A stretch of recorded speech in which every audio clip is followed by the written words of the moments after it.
Hey guys, Vortex TCG here, and today I'm going to be showcasing you the final game of my locals, which is between me playing Aegisdramon and my opponent playing BeelStarmon.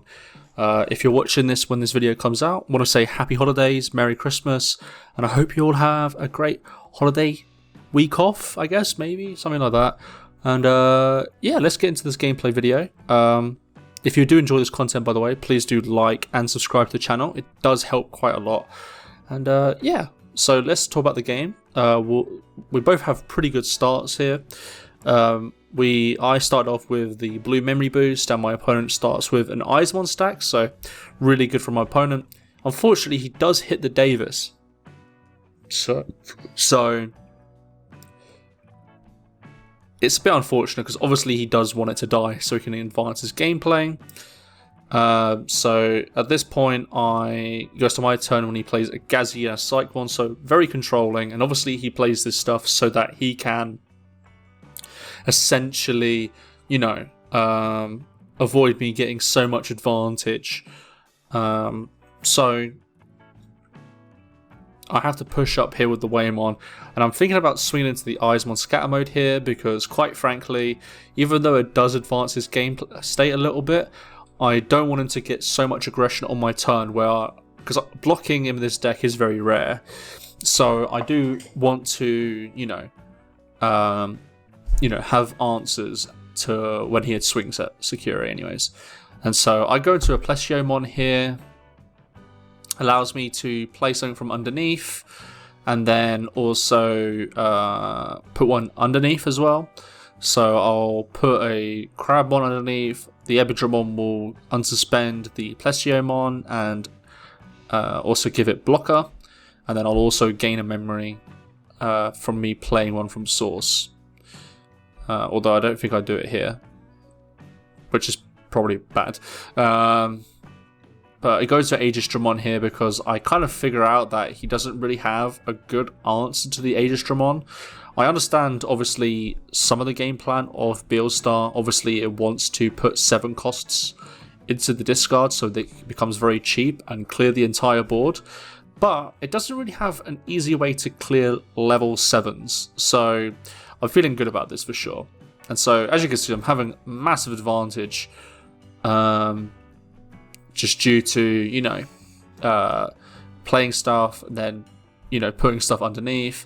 And, yeah, as I play the level 3 from my sources, I can then return one, so I return the Gazimon. And so, at this point, I'm feeling pretty good about my situation because I pretty much have full control, and he'll have to start hard playing BeelStarmons because, essentially, it's his only real line to, put more aggression on. So he swings. I have the blocker obviously from the Aegisdramon, so it doesn't go through.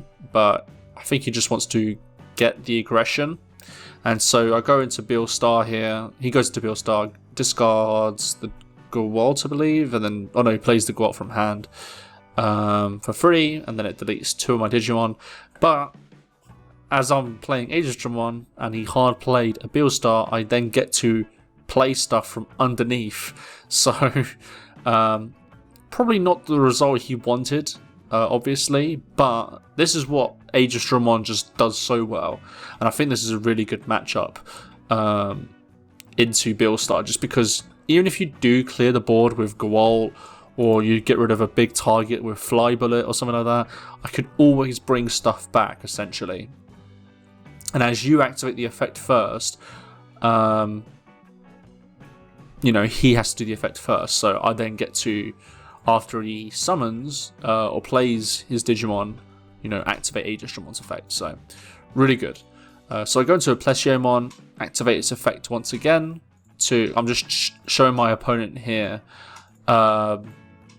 the typings because with EX-3, there was a lot of printing errors, essentially, and so certain cards should be brought out with these cards, but they're not in the text, so you have to actually show off the effect.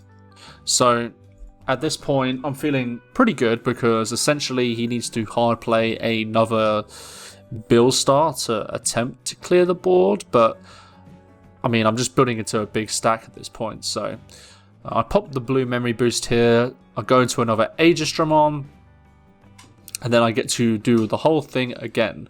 So now I go into the Whalemon, and then Whalemon effect allows me to play one from source and then put one underneath a source. So a lot of aggression, and I'm just making sure here because this is the rather confusing thing about Aegisdramon, quite frankly. What cards you can and cannot put, what cards you can play and cannot play. So feeling pretty good here, obviously. So I swing at security with Aegisdramon, hits an Eismon, swing it again, and it gets the missed memory boost. So I'm feeling pretty good about that because, well, he can't really do much about that. So we'll have to wait to see if he has an answer.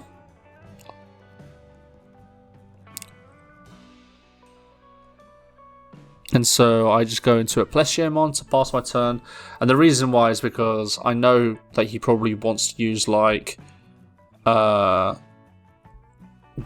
to clear the board, but unfortunately, if I have an 11 cost in play, it doesn't do that. So I play the Dracomon from the source, gets on play effect, but unfortunately, don't get anything. So he swings at security, I have no blockers, and it's the Slayerdramon. Swings at security again, and it's a BeelStarmon, so Gazimon dies. Discards the Nail Bone from Demimera. At this point, like, there's very limited options here. He was going to go for the Madoki, not for the Mist, but I have Madoki, obviously. So, at this point, he kind of just has to hard play a BeelStar here. And unfortunately, he just doesn't have the answer to get rid of it. So he goes into Goal. It deletes 4, but as you can see, I have quite the board. And as he activates his effect first, I then get to respond, essentially, because it's on play. So, big board coming here.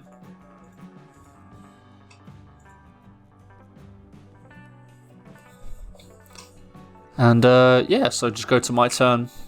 I promote, and we'll start swinging, and I believe we'll go to game 2. And now we get into the second game, and I'm going first here.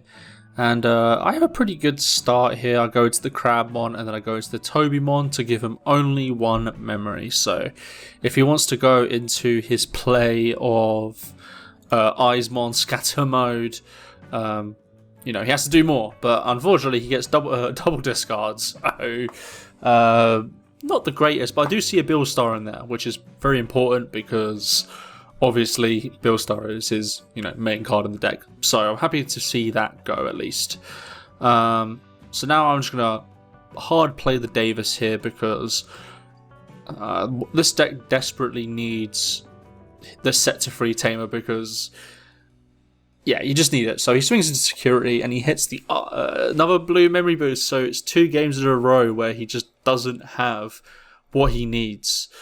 But I believe he has another card that allows him to delete it anyways. Obviously does cost a memory. So not great for him, obviously. But he still gets to get the draws. Still pretty good either way. So at this point, he's got a pretty set discard at this point, whereas I don't really have much of a board. But he ends his turn by playing AI Mako. So I go into Tobimon, and then I go into the Aegisdramon. I get a 1, and then this is an effect that I keep on forgetting about the Aegisdramon. But if I swing with the Aegisdramon, but if I swing as an inheritable with the Aegisdramon, I'm able to play level 3, and I keep on forgetting that, which is very frustrating, quite frankly. But I get to play the Crabmon here, put another source underneath, and also give it jamming so it's protected. So I go into the BeelStarmon here because I know that obviously he's going to play disruption cards that say, for example, you can't gain memory, you can't play Digimon with effects or if the play cost for those effects, something like that. So just being precautionary, I'm going to play this because if he does end up hard playing them, I have a chance to interrupt him essentially. So he plays the Impmon here.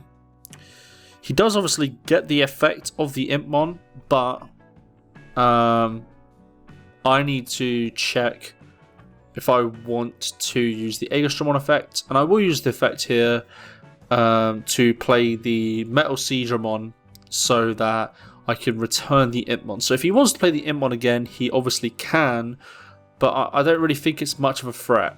And as my board is pretty clear, I would say, there isn't going to be like a really like hard card that's going to like really damage what I'm doing here essentially. Because if he plays Gawal, it's only deleting one thing, so he needs to play a fly bullet essentially. And yeah, he's also going to give me a lot of memory. So I believe he fly bullets the BeelStarmon here, and so it goes to my turn. I go into the Aegisdramon. Oh, I'll suspend the Aegisdramon even. Open up our participation packs. You know, opponent got a Aegisdramon. I think I got a... What did I get actually? I can't remember what I got, but it was shiny. So we go into the Gomamon here. I should really max rarity this deck because I really enjoy this deck. But that's a thing for another day. So I go into the Cordramon here, then go into the Plesio from the Wayamon. I use the Plesio effect to play out the Crabmon. Then I get to use the Crabmon effect to give itself jamming, and then also get to put a 5 cost underneath it. Oh, level 5 or lower even, sorry. So I put the Aegisdramon underneath it.